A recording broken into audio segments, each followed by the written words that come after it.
enjoying this series on the music of the season 2014, we've come to the last opera of this season, Jules Massenet's Don Quixote, or Don Quixote, based on the great 16th century epic novel by Miguel Cervantes.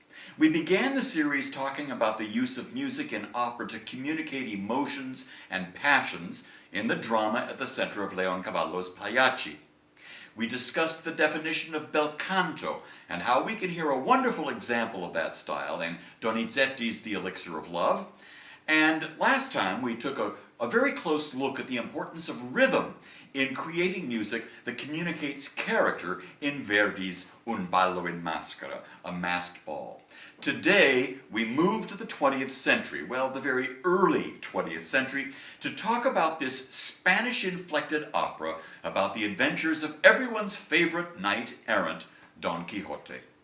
I've spoken about how French opera composers love to go all Spanish on us, think Bizet's Carmen, so I'm not going to really deal with that today. I've done that before. What I'd like to focus on is how composers go about setting the scene in opera, creating the perfect atmosphere, or what I like to call a sonic environment for the drama that's about to unfold.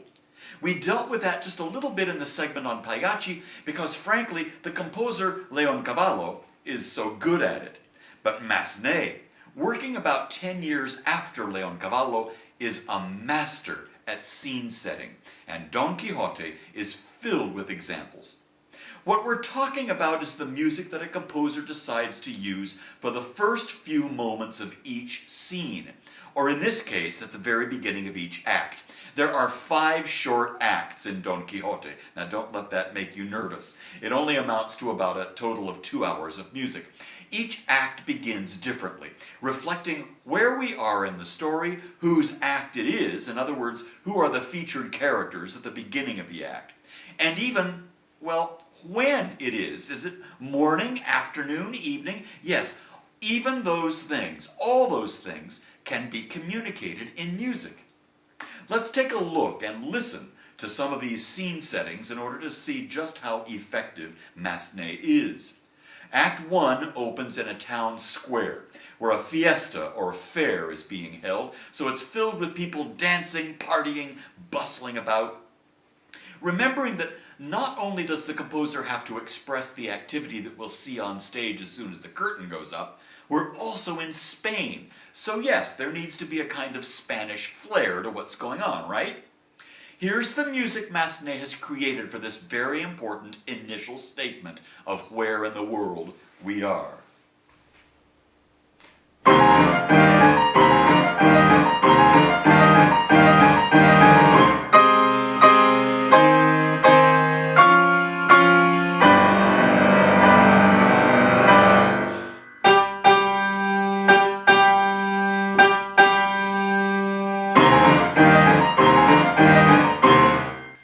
From that very active music, the strong rhythmic drive, the Spanish flair, it all tells us everything we need to know at the beginning of the opera. Let's listen to a bit of what this music sounds like in its orchestral version from a recording of Don Quixote.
stage direction at the opening of the second act tells us that Don Quixote and Sancho Panza, his sidekick, are out in open country.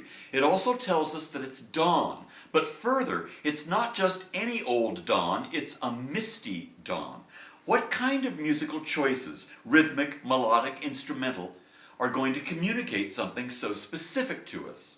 Well, first of all, the tempo is slow, as you'd expect of yourself and the rest of the world when we're waking up in the morning, right? That's probably the first thing that Massenet determined. If it's dawn, out in open country, things are quiet. They move slow, if they move at all. Then the music has to reflect that, right? Here's what he came up with, and I think it's very clever.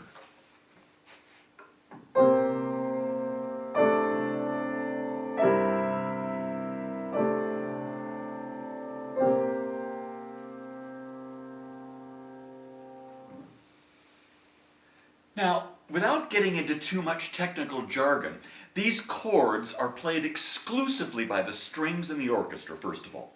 They have a certain flavor. It's actually the way the chords are built internally, as well as the way they move from one another.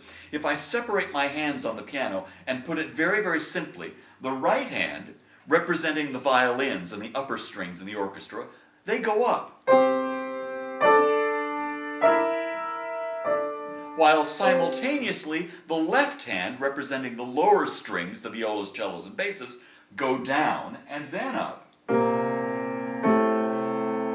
This motion of opposites produces a special kind of sound that gives our ears a feeling of space or emptiness. It's what probably communicates to our ears that we're out in the open.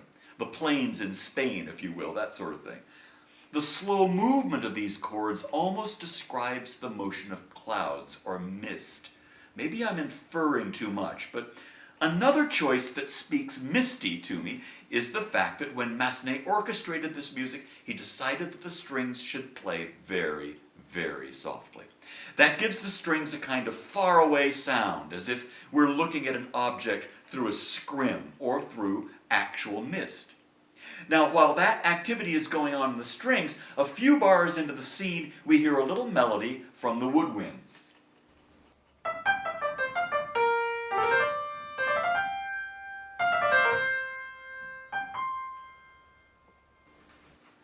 Because of the slow, quiet, chordal activity in the strings, this melody really stands out. It actually has the flavor of a country melody, a melody one might hear being played by a shepherd or a goat herder on his flute out on a hillside.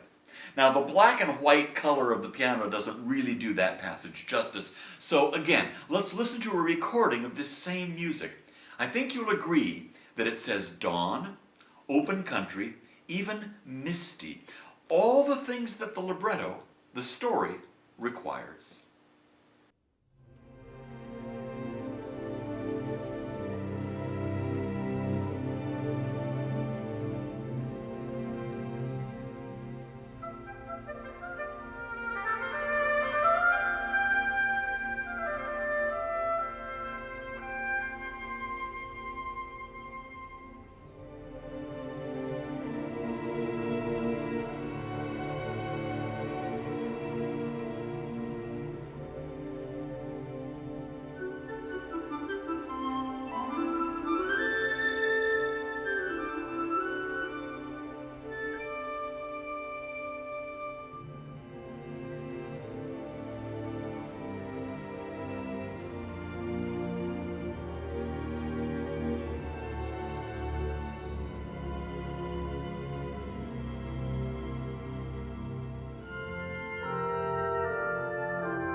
The opening of Act 3 describes a completely different place and a different time of day. We're in the Sierra, a craggy mountain pass and its sunset, perhaps the end of the same day. This is the scene where Quixote encounters a band of thieves who stole Dulcinea's pearl necklace, and he's out to retrieve it. So danger's in the air, as well as the enveloping darkness of night. When the curtain opens, Quixote is on all fours, inspecting the ground for any indication of the recent presence of the robbers. This was probably an easier chore for Massenet because dark always seems to equate with the minor mode as opposed to major. And he gives the music first to the brass choir.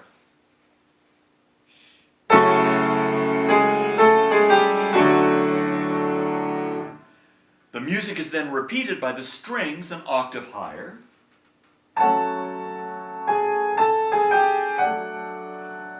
And then the passage is played again an octave higher than that, this time played by the woodwinds, giving emphasis to the darkness.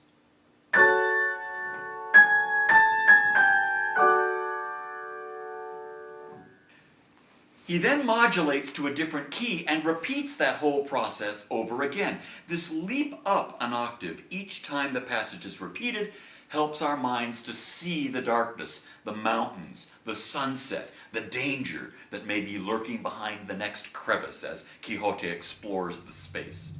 Let's listen to it again in the orchestral version.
So that's an example of how a great composer creates atmosphere, actually sets the scene in much the same way as a scenic designer might approach the design of a theatrical set, or a movie director might choose a location and a particular way of shooting and lighting that location.